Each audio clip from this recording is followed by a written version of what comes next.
Hello everyone, ఇలాంటి videos ముందుగా కావాలి అనుకుంటే వెంటనే మా ఛానల్ని సబ్స్క్రైబ్ చేసుకోండి. అప్కమింగ్ రివ్యూలోకి వెళ్ళిపోదాం. అత్తయ్య, ఏంటత్తయ్య, ఎందుకు ఇలా మారిపోయారు? నా జీవితం ఎలా ఉంది అన్నది నాకే తెలియటం లేదు. మొండివాడు రాజు కంటే గొప్పవాడు అంటారు. మీ కొడుక్కి నేనంటే అర్థం లేదు, పర్థం లేదు, ఇష్టం లేదు. కుక్కుని ₹1,00,000 పెట్టి తీసుకొచ్చారు, కానీ భార్య చేసిన వంట మాత్రం ఆయనకి నచ్చటం లేదు. నిజంగా ఇలాంటి భర్త ఏ అమ్మాయికి రాకూడదు. ఎందుకంటే ఒక మంచిగా ఆలోచించే భార్యపై ఇలా ఎందుకు అంటున్నారో నాకు అర్థం కావట్లేదు. ఆయనకి డాక్టర్నైనా చూపించండి అని అంటుంది. కావ్య చెంప పగిలిపోతుంది. నా కొడుకుకి డాక్టర్ని చూపించమంటున్నావేంటి అనగానే, మరేం చేయనత్తయ్యా, తనతో పాటు మీరు కూడా ఇలా డ్రామాలు వేస్తూ విడాకులనే నాటకాలు పెట్టి ఇంకా నన్ను అతని దగ్గర దూరమే కాదు, తప్పుడు దానిలా చిత్రీకరిస్తున్నారు. ఇదంతా కావాలని నేను మా అమ్మ చేశామని ఆయన నోటికొచ్చినట్టు మాట్లాడుతున్నారు. నేను దానికి ఏం సమాధానం చెప్పాలి? దయచేసి మీరు దుగ్గిరాల ఇంటికి మీ కోడలుగా వెళ్ళిపోండి. నా జీవితం గురించి నేను చూసుకుంటాను అని అంటుంది కావ్య. ఇక్కడి దాకా వచ్చాక నేను వెనకడుగు వేయను అని అంటుంది అపర్ణాదేవి. ఇంతలో రాజు వస్తారు. మమ్మీ, ఎందుకు మమ్మీ వెనకడుగు వేయవు? వీళ్ళు నీకు ఎందుకు నూరు పోస్తే నువ్వు వింటున్నావు? మన ఇల్లు అది, మన కుటుంబం అది, మనమందరం సంతోషంగా ఉన్నాము. ఈ కుటుంబం కలవక ముందు మనం ఎలా ఉన్నాం మమ్మీ? అటు పిన్ని బాబాయ్ బాధపడుతున్నారు, ఇటు రాహుల్, స్వప్న అందరూ బాధపడుతున్నారు. అలాగే అమ్మమ్మ తాతయ్యకి కూడా సరైన సమయంలో వంట రావటం లేదు. ఇదే అవకాశం చూసుకొని ఈ కళావతి అనగానే చెంప చెల్లుమనిపిస్తుంది. ఇక అపర్ణాదేవి ఇంకో చెంప చెల్లుమనిపించేలోపు కావ్య అడ్డుకుంటుంది. అత్తయ్య, ఏంటి మీరు? అతనేమైనా చిన్నపిల్లవాడా? ఎందుకు మీరు అందరి ముందు నా భర్త చెంప చెల్లుమనిపిస్తున్నారు అని అడుగుతుంది. అది భార్య అంటే. ఎన్ని తప్పులు చేసినా మొగుడు చెంప చెల్లుమనిపించకూడదు. నీ మొగుడు అన్ని తప్పులు నువ్వే చేశావని పుట్టింట్లో వదిలేశాడు. నీకోసం నేనొచ్చాను, కానీ తల్లి కావాలి కానీ పెళ్ళం కాదు. ఇదెక్కడ కొడుకో నాకు అర్థం కావట్లేదు. రాజ్, ఇప్పటిదాకా నువ్వు మారుతావేమో అనుకున్నాను. నువ్వు మారవని అర్థమైంది. నిజంగానే నీకు కూడా భర్త భార్య విలువ తెలియాలంటే మీ నాన్న కూడా నీలా ఒంటరిగా ఉండాలి. అతని బాధ చూసైనా భార్య అంటే ఏంటి అని తెలుసుకోవాలి. అందుకే ఇప్పుడు చెప్తున్నాను, నిజంగానే విడాకులు ఇవ్వాలనుకుంటున్నాను. విడాకులు ఇస్తాను. నా కోడలు ఇలా పుట్టింట్లో ఏ తప్పు చేయకుండా ఉంటే నేను నిజంగా తన తల్లినైతే ఇలాగే చేసేదాన్ని. అత్తని కాబట్టి ఇంకా మరీ ప్రతిష్టంగా చేస్తున్నాను అని అంటుంది అపర్ణాదేవి. సరే మమ్మీ, ఒక్కసారి రా అని అంటారు. ఇక ఎందుకు రావాలి అనగానే పక్కకి తీసుకుని వెళ్తారు రాజ్. ఇక అపర్ణాదేవికి ఏదో చెప్తారు. రాజ్, ఏంటిది అనగానే, అవును మమ్మీ, నువ్వు విన్నది నిజమే. నాకెప్పటికీ పిల్లలు పుట్టరు అనగానే, రాజ్, నీకు పిల్లలు పుట్టకపోవడం ఏంటి అనగానే, అవును మమ్మీ, నిజమే. ఎందుకు ఈ రాజ్ ఇంత కఠినంగా ఉన్నాడు? ఒకప్పుడు కళావతిని ఎంతగానో అర్థం చేసుకున్నాను. తను డిజైన్స్ వేస్తే మురిసిపోయాను.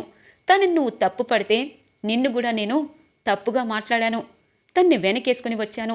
తను ప్రతి పనిలోనూ సిన్సియర్గా ఉంటుంది. మన కుటుంబం కోసం ఏదైనా చేస్తుంది. నేనంటే పంచప్రాణాలు. కానీ దుగ్గిరాల కుటుంబం తనకి ఏమిచ్చింది మమ్మీ? ఏదైనా ఇచ్చిందా? తనకి సంతోషాన్ని ఇచ్చిందా? అలాగే ఇంట్లో ఏ తప్పైనా కళావతి పైపైనే వేలు చూపిస్తాము అందరం. కానీ తను మాత్రం ఆ వేలు చూపించినా, మనకి ఆ వేలు చూపించకపోయినా తను చేసే పని తను చేస్తుంది. అలాంటి కళావతికి నేను అన్యాయం చేయలేను. తనకి పిల్లలు పుట్టాలి, తనకి మంచి భర్త రావాలి, అలాగే తను జీవితాంతం హ్యాపీగా ఉండాలి అనగానే, అంటే ఏంటి రాజ్ నువ్వు చెప్తున్నది అనగానే, అవును మమ్మీ, కళావతి అంటే నాకు ప్రాణం. తనంటే నాకు చాలా ఇష్టం. కానీ తనకి నేను అన్యాయం చేయలేను. అందుకే తను పిల్లా పాపలతో సంతోషంగా ఉండాలి.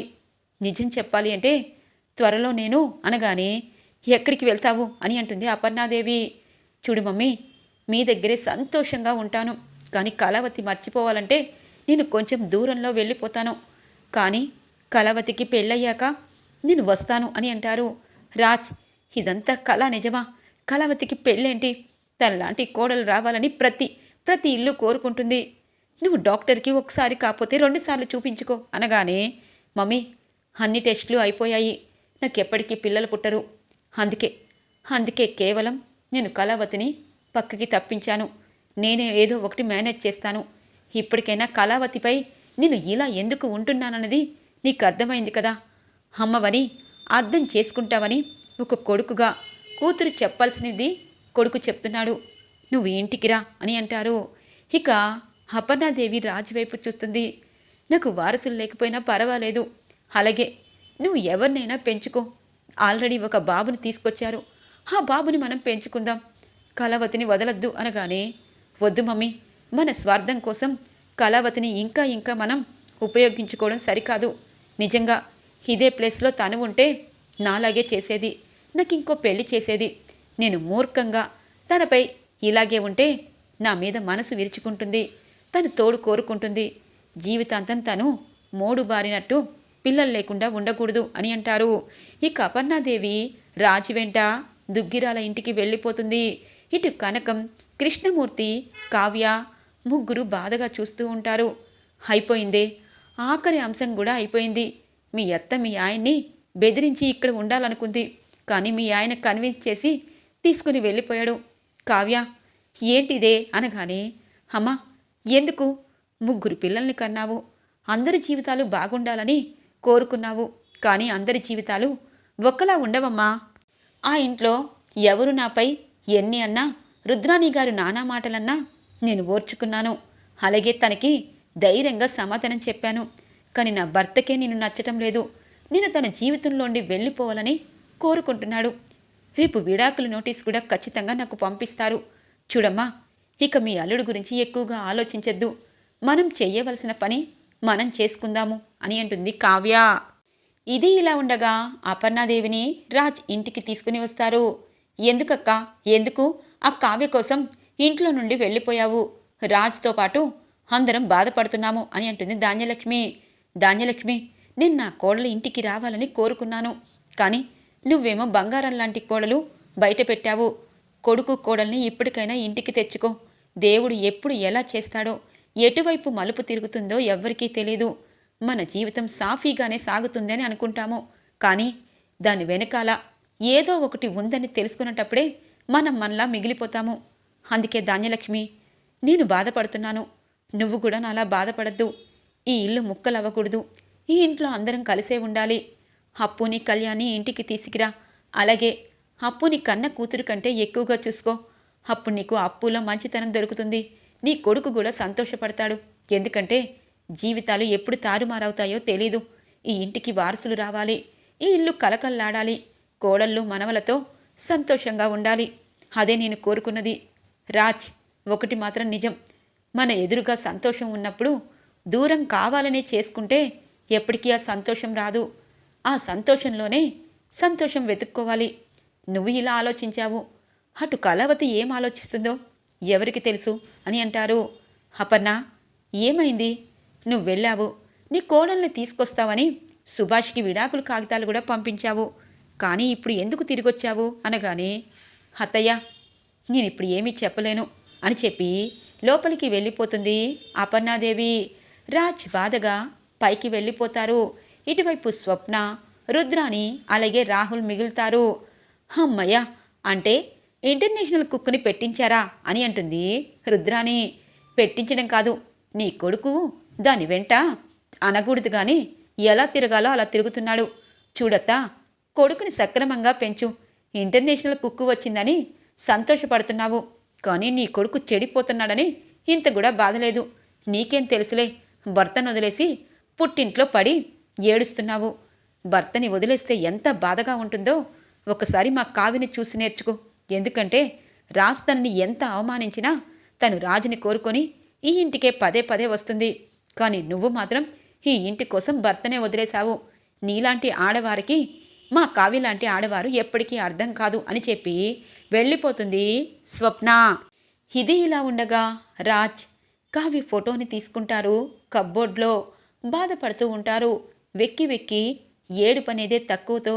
చూడు కళావతి, ఒకటి మాత్రం నిజం, నిన్ను చాలా చాలా బాధ పెడుతున్నాను, నా మనసుకి నేను గాయపరుస్తున్నాను, కానీ ఒకటి మాత్రం నిజం, నేను నాకే నా రిపోర్ట్స్ చూసి నమ్మలేకపోతున్నాను.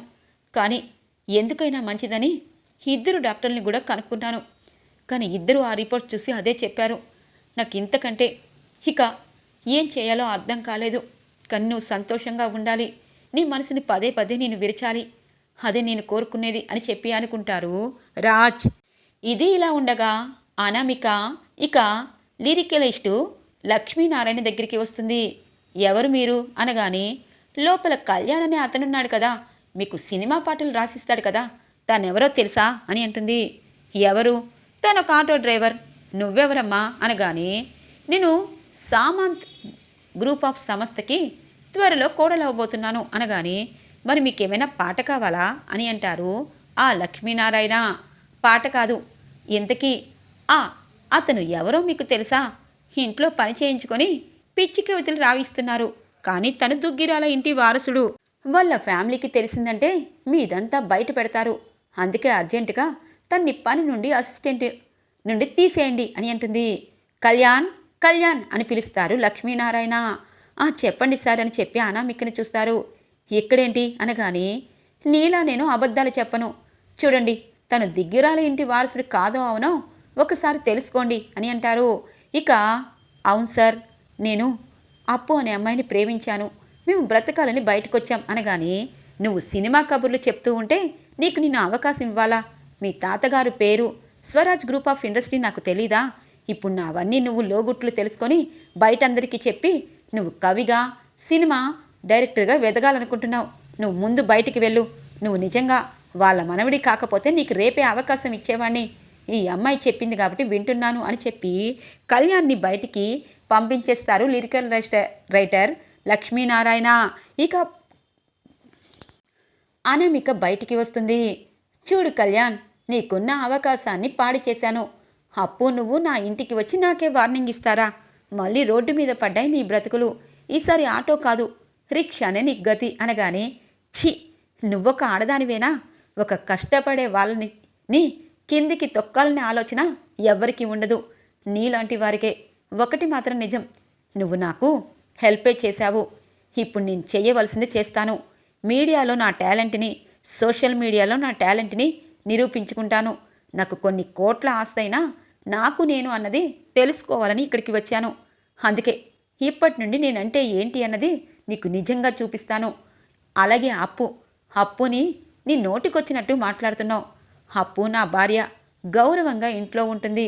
రేపు తను ఎగ్జామ్ రాసి ఖచ్చితంగా మంచి పోస్టు జాబ్ కొట్టేస్తుంది. నువ్వు మాత్రం వేరే వాళ్ళ మీద ఆధారపడతావు. నీకు అప్పుకి తేడా ఇదే. నువ్వు డబ్బు అనేది నీకు పిచ్చి. డబ్బు ఎవరి దగ్గర ఉంటే వాళ్ళ దగ్గరికి లేని ప్రేమ కారిపోతూ వెళ్తావు. అది నీ క్యారెక్టర్ అని చెప్పి కళ్యాణ్ అనామికకి వార్నింగ్ ఇచ్చి వెళ్ళిపోతారు. తెల్లగా తెల్లవారుతుంది. కావ్య, అమ్మా నాన్న, నేను ఉద్యోగానికి వెళ్ళాలని అనుకున్నాను, కానీ మనకి అందమైన బొమ్మల తయారు వచ్చినప్పుడు మనమే సొంతగా షాప్ పెట్టుకుంటే తప్పేముంది? ఇప్పుడు నేను కూడా ఇంట్లో కొడుకులా ఉన్నాను కాబట్టి ఖచ్చితంగా మన బొమ్మలు మనమే తయారు చేసుకొని మన షాపులో మనం అమ్ముకుందాము అని అంటుంది. అంతా బాగానే ఉందే, ఆ అమ్ముకున్న డబ్బులు లాభాలు ఎవరికి పెట్టాలి? ఎందుకంటే నా ముగ్గురు కూతుర్లు దుగ్గిరాల ఇంటికి కోడళ్ళయ్యారు. ఇక నా భర్త నేను ఉన్నదానిలో సంతోషంగా ఉన్నాము. నువ్వు అనగానే, నాన్న, అమ్మ ఇలాగే మాట్లాడుతుంది. ఎప్పటికైనా డబ్బు అనేది మనిషికి అవసరం. డబ్బు లేకపోతే ఈ సమాజంలో విలువ ఉండదు. డబ్బుకి అంత ప్రాధాన్యత ఉంటుంది. అందుకే మనం న్యాయంగా కష్టపడాలనుకుంటున్నాం. నా భర్తకి నేను నచ్చలేదు, అందుకే పుట్టింట్లో ఉన్నాను. ఎవరో ఏదో అంటే అదే సమాధానం చెప్తాను. నేను అక్కడికి నా భర్త వద్దన్నా చీకొడుతున్నా వెళ్ళాలని అమ్మ అనుకుంటుంది. ఎంతవరకు కరెక్ట్ అని అంటుంది కావ్య. వద్దమ్మా కావ్య, నువ్వన్నట్టే ఖచ్చితంగా నీ కాళ్ళ మీద నువ్వు బ్రతుకు. కానీ అల్లుడు గారికి ఒక అవకాశం అనగానే ఇంటికి పోస్ట్ వస్తుంది. ఇక పోస్టుని ఓపెన్ చేస్తుంది కావ్య. లాయర్ నోటీస్ ఇక కావ్యకి రాజ్ పంపిస్తారు. కనకం కృష్ణమూర్తి అలాగే స్టన్ అవుతారు. అమ్మా, చూశారు కదా, ఇప్పటికైనా చూసావు కదా, మీ అల్లుడి గారికి నేను అవసరం లేదు, శాశ్వతంగా నన్ను వదిలించుకోవాలని విడాకులు కాగితాలు పంపించారు. ఇప్పటికైనా నా కాళ్ళ మీద నేను నిలబడద్దా? ఎందుకంటే అమ్మా నాన్నని కొడుకులా పెంచుకుందాము అనుకుంటున్నాను. అలాగే నా కాళ్ళ మీద నేను నిలబడాలనుకుంటున్నాను. ఇంకా మీరు అల్లుడు గారి దగ్గరికి నేను వెళ్తానన్నా హోప్స్ అనేది వదిలేసేయండి. ఇప్పటికీ నేను రాతిలా తయారైపోయాను. ఇంకా నేను ఏ నిర్ణయం తీసుకుంటాను అన్నది నాకే తెలీదు అని చెప్పి ఇక విడాకులు నోటీసు పట్టుకొని బెడ్రూమ్లోకి వెళ్ళి వెక్కి వెక్కి ఏడుస్తూ ఉంటుంది. ఇక రాజ్ కావ్యని గుర్తు చేసుకుంటూ మరింత బాధపడుతూ ఉంటారు ఆఫీస్లో. ఇది ఇలా ఉండగా కావ్య బొమ్మలకి రంగులు వేస్తూ ఆలోచిస్తూ ఉంటుంది. ఇంతలో అమ్మమ్మ గారు ఫోన్ చేస్తారు. అమ్మమ్మ, నేను అక్కడికి రాలేను, అత్తయ్య గారు వచ్చేశారు. అలాగే ఆయన మనసులో నాకు చోటు లేనప్పుడు ఎన్ని ప్రయత్నాలు చేసినా వేస్టే అమ్మమ్మ అని అంటుంది. చూడు, ఇప్పటికిప్పుడే నువ్వు ఇక్కడికి వస్తున్నావు అంతే అని చెప్పి ఫోన్ కట్ చేస్తారు ఇందిరాదేవి. ఇక కనకం, వెళ్ళవే వెళ్ళు, ఎందుకంటే నువ్వు జీవితాన్ని ఏదో ఉద్ధరిద్దామా అనుకుంటున్నావేమో, అక్కడ అందరూ నీకోసమే ఆలోచిస్తున్నారు అనగానే, అమ్మ చెప్పిందే చెప్పద్దు, అమ్మమ్మగారు ఫోన్ చేసి రమ్మంటున్నారు, నేను 1 గంటలో వస్తాను అని చెప్పి ఇక కావ్య దుగ్గిరాల ఇంటికి బయలుదేరుతుంది. ఇక హాల్లో ఎక్కడి వారు అక్కడ కూర్చుని ఉంటారు. ఏంటి ఆ కొత్త వంట మనిషి రాలేదా అని అంటుంది. ఒసే కావ్య, నిజం చెప్పాలంటే నీకే బుద్ధి లేదు. ఆ స్టెల్లా వంట చేసే మనిషి కాదే, కాపురాలు కూల్చే మనిషి. అందుకే చీపురు పెట్టి కొట్టి మరీ తరిమేశాను. అయినా నేను కడుపుతో ఉన్నానే, అమ్మమ్మ, తాతయ్య, అలాగే అపర్ణాంటి, వీళ్ళందరికీ అన్నీ కోడలుగా నువ్వు చెయ్యాలి. రాజు ఏదో అన్నాడని నువ్వు అలా వెళ్ళిపోయావు. ఇప్పుడు అందరూ నీకోసమే ఆలోచిస్తున్నారు అనగానే ఇంతలో ధాన్యలక్ష్మి వస్తుంది. అపర్ణాదేవి కూడా రావడంతో అపర్ణాదేవి కావ్యని చూసి మాట్లాడకుండా అలాగే ఉండిపోతుంది. ఏంటత్తయ్యా, ఎందుకు నాతో మాట్లాడటం లేదు అనగానే, ఏ నేను చెప్పింది నువ్వు వింటున్నావా, వాడింటున్నాడా? మా కాపురాలు మా భోజనాలు నువ్వు పెట్టేసేసి మా కాపురాలు సరిదిద్ది మాకు కడుపు నిండా భోజనం పెట్టి నువ్వు మాత్రం ఏకాకిగా మిగిలిపోవాలనుకుంటున్నావు. కానీ ఒకటి మాత్రం, దేవుడు మీ ఇద్దరిని ఇలా ఎందుకు విడదీస్తున్నాడో నాకు అర్థం కావట్లేదు అనగానే, ఆపండక్క అని అంటుంది ధాన్యలక్ష్మి. ఏ ధాన్యలక్ష్మి, ఏమైంది? కావ్య వంట చేయడానికి వచ్చింది, నువ్వు ఇంకొక వంట మొదలు పెట్టద్దు అని అంటారు ఇందిరాదేవి. అవునత్తయ్య, కావ్య వంట చేయడానికి వచ్చింది. అక్క అలిగేసి తన కొడుకు కాపురం కోసం మళ్ళీ తిరిగొచ్చింది. మరి నేనేనా మీకు ఇలా కనిపిస్తున్నాను? నా కొడుకు అక్కడ కష్టపడుతూ ఉంటే మీరందరూ ఇదిగో ఈ కావ్య, రాజ్ని, అలాగే అక్కని, అలాగే బావగారిని అందరినీ ఒకే ఇంట్లో ఉంచాలనుకుంటున్నారు. నేను దానికి తప్పు పట్టడం లేదు. కానీ ఇప్పుడు చెప్తున్నాను, ప్రతిరోజు మీకు నేను చేసేది ఎగతాళిగా కనిపిస్తుంది. నేను వండుకుని తింటే ఇంకా సరుకులు వేస్తాను అన్నారు. కానీ ఇప్పుడు చెప్తున్నాను, ఆస్తి కనుక పంపకాలు జరగకపోతే అనగానే, జరగకపోతే ఏం చేస్తావు అని అంటారు ఇందిరాదేవి. ఇంతలో సీతారామయ్య గారు అప్పుడే పాపం గది నుండి బయటికి వస్తారు. ఏం చేస్తాను ఏంటి, మిమ్మల్ని ఎవరిని ఏమీ చేయను, నేనే ప్రాణాలు తీసుకుంటాను అని చెప్పి ఇక వాళ్ళ కళ్ళ ముందే ప్రాణాలు తీసుకోబోతూ ఉంటుంది ధాన్యలక్ష్మి. అందరూ ఆపుతూ ఉంటారు. ఇంతలో తాతగారు ఒక్కసారిగా అదంతా చూసి ఇల్లు అల్లకొల్లోలంగా మారుతుందని, ఏకాకిలిగా తలోవైపు వెళ్ళిపోతారని బాగా ఆలోచిస్తూ కుప్పకూలిపోతారు సీతారామయ్య గారు. ఇక సీతారామయ్య గారికి హార్ట్ రావడంతో కుటుంబ సభ్యులందరూ హుటాహుటిన తనని ఇక హాస్పిటల్కి తీసుకువెళ్తారు. 99% సీతారామయ్య గారు మరణించబోతున్నారు. ఇక కావ్య రాజ్కి ఫోన్ చేస్తుంది. రాజ్ ఎంతకీ ఫోన్ లిఫ్ట్ చేయడు. కలవతి, నీ ఫోన్ లిఫ్ట్ చేస్తే నాకు బాధ అనిపిస్తుంది అని చెప్పి ఇక ఫోన్ లిఫ్ట్ చేయకపోయేసరికి మెసేజ్ పెడుతుంది కావ్య. ఒక్కసారిగా హాస్పిటల్కి హుటాహుటిన రీచ్ అవుతారు రాజ్. ఇక సీతారామయ్య గారికి ట్రీట్మెంట్ జరుగుతూ ఉంటుంది. ఇటువైపు అప్పు, అలాగే కళ్యాణ్ అందరూ ఇక హాస్పిటల్కి చేరుకుంటారు. వదిన, ఏం జరిగింది, తాతయ్యకి ఏం జరిగింది అనగానే అందరూ ధాన్యలక్ష్మి వైపు చూస్తూ ఉంటారు. ఇక రుద్రాని, ఏం జరగడం ఏంటి నాయనా, ఇదంతా ఈ అప్పు నీ పుణ్యం వల్లే అని అంటుంది. ఇక రుద్రాని చెంప పగలగొడతారు ఇందిరాదేవి. ఏంటత్తా, ఎందుకు ఇలా ప్రతిసారి మమ్మల్ని వేధించుకు తింటున్నారు, మా వల్ల ఇలా జరగడం ఏంటి అనగానే, చూడరా, నువ్వు ఈ పాపిష్టి దాన్ని చేసుకోవడం వల్లే ఇదంతా జరిగింది అని చెప్పి అంటూ ఉండగానే ఇటువైపు ప్రకాశం 2 చెంపలు ధాన్యలక్ష్మివి పగలగొడతారు. ఇక రుద్రాని ధాన్యలక్ష్మి ఒక ప్లేస్లో కూర్చునేసరికి ఇందిరాదేవి వస్తారు. ఇందిరాదేవి అంటుంది, నిన్ను పెంచిన పాపానికి నిన్ను కోడలుగా చేసుకున్న పాపానికి మేము ఇలా ఇబ్బంది పడుతున్నాము. మీ ఇద్దరు హాస్పిటల్ నుండి బయటికి వెళ్ళిపోండి. మీకు మనుషుల ప్రాణాలు అలాగే మనుషుల విలువ తెలీదు. ఆస్తి కావాలి. కన్న కొడుకు ఆస్తి వద్దని చెప్పి భార్యతో సంతోషంగా ఉంటే నీకు మాత్రం ఆస్తి కావాలి. ఇక్కడున్న మీ ఇద్దరు ఇక్కడే ఉంటే ఇక్కడే పాతేస్తాను అని చెప్పి పాపం ఇందిరాదేవి కట్టలు తెంచుకున్న కోపంతో అరుస్తూ ఉంటారు. రాజ్, కావ్య ఇందిరాదేవిని పాపం ఆపి ఒక దగ్గర కూర్చోబెడతారు. చూడండి, వాళ్ళిద్దరూ ఇక్కడ ఉండకూడదు అని అంటారు.